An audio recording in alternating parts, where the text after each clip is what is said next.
How to apply for an ESL accommodation.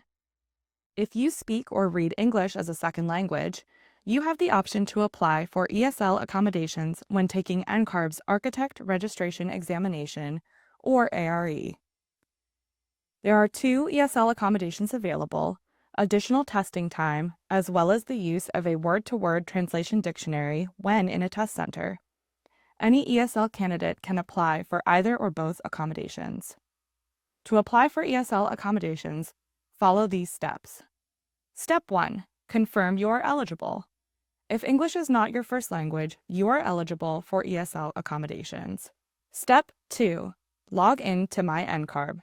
Navigate to the Exams tab in your NCARB record and scroll to the bottom of the screen.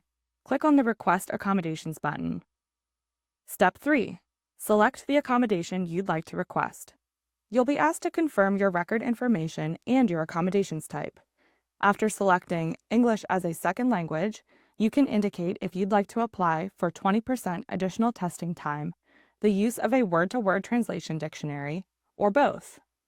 Step 4. Complete the online application. You will need to provide documentation that confirms English is not your first language. You must be prepared to submit this documentation at the time of your application.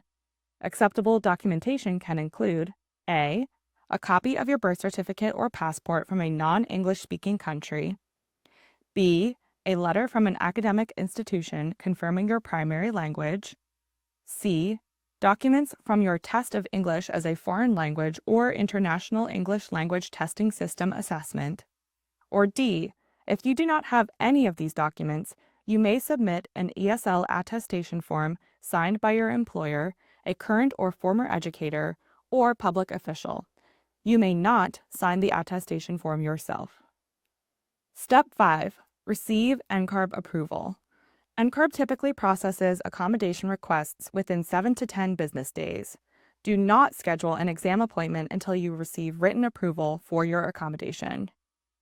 Step 6. Schedule your exam. Once you receive written approval of your accommodation from NCARB, you may begin scheduling your exam appointment. Step 7. When using a word-to-word translation dictionary, you must test at a test center. You may request this appointment in My NCARB, and PSI's accommodation team will reach out to you to complete the scheduling process. If you do not hear from PSI within 2 business days, please contact PSI directly using the contact information shown. Still have questions about ESL accommodations? Let us know at www.ncarb.org/contact or on the ARE 5.0 community.